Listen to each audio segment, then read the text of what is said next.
They're not ignoring you. Their brain is. The silence that hurts you most is often created by a mind that never meant to be silent. A message appears on someone's screen. They notice it. They even intend to answer.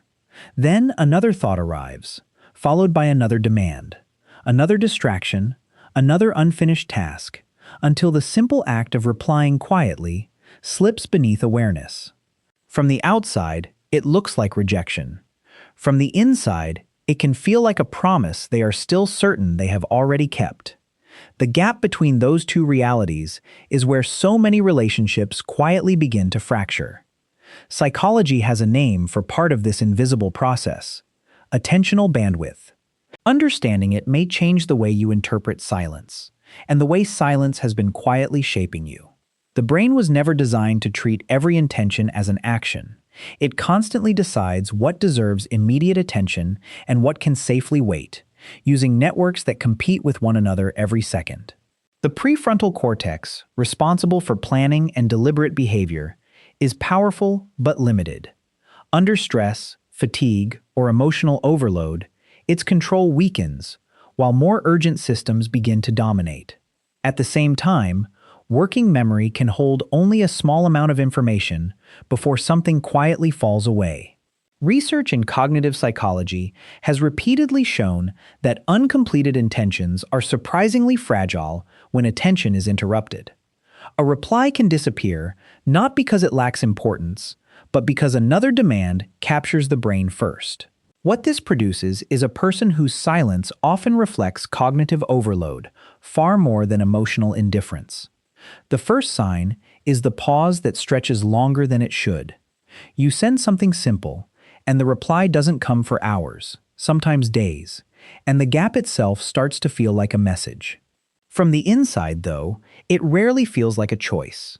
It feels like the thought arriving, then vanishing, pulled under by something louder. This is task-switching cost. Every time attention moves from one demand to another, a residue of the previous task lingers, and reassembling focus takes real cognitive effort. Your message didn't get ignored so much as buried under 6 other unfinished ones. You start counting the hours as evidence, but the clock was never measuring how much you mattered, only how much room was left in someone else's head. The second sign is the moment mid-conversation when their eyes are open but no one is home. You're talking, and somewhere in the middle of your sentence, their face goes still in a way that has nothing to do with boredom. This is a mild dissociative response, the mind's way of stepping back when incoming information exceeds what it can process in real time. It isn't rejection of you, it's a circuit breaker tripping under load. You keep talking, watching for the flicker that tells you they're back, and when it doesn't come right away, you assume you've lost them. What you've actually witnessed is a brain protecting itself from a stimulus overload it never announced out loud. The third sign is smaller and harder to forgive. They forget something you told them mattered. The date, the name, the small worry you mentioned once. It lands like proof that you weren't listened to at all. But encoding a memory requires attention at the moment of input, and under chronic stress, the hippocampus simply fails to file information the way it would under calm conditions.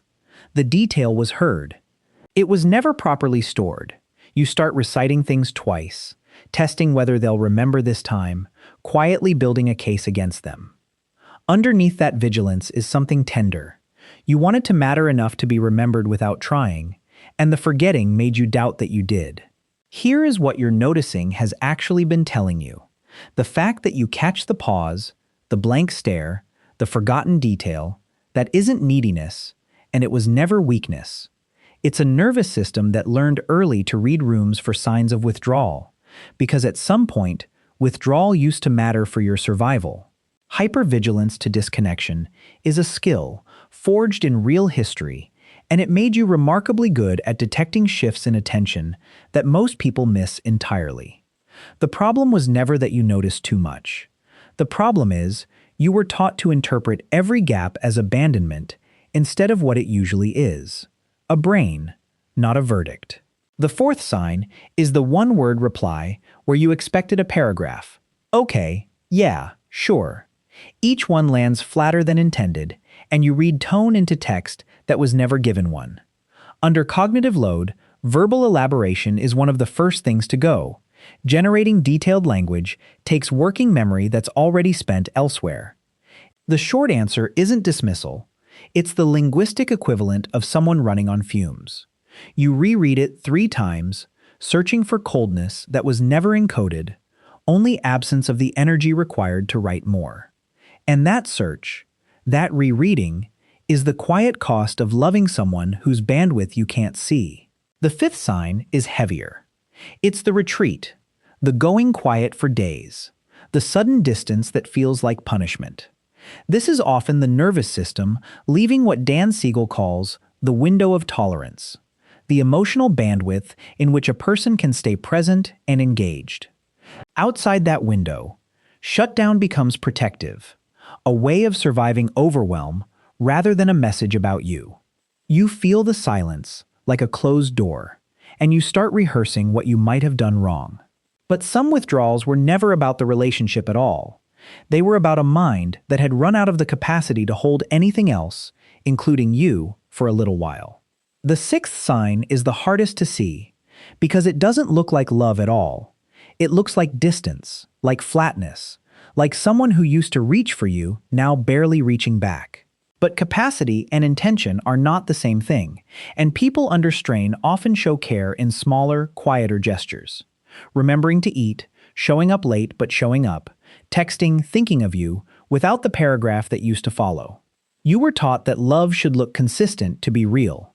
But love under a depleted nervous system often just goes quiet, still present, just no longer loud enough for you to hear it the way you used to. Maybe the person who went quiet was never disappearing from you. Maybe they were just disappearing into themselves for a while, the way anyone does when the mind runs out of room. You don't have to stop noticing the gaps. Just stop assuming every gap has your name written inside it. Some silences are not about worth at all. Some are just what a tired brain looks like from the outside. If this helped you see silence differently, like, share, and subscribe to @RewiredPsy. We break down the hidden mechanics of the mind, the ones shaping your relationships, your habits, and your sense of self, so you can understand yourself with more clarity and less self-blame. I am RewiredPsy. Thanks for staying up to this moment. Let's keep going deeper, one video at a time.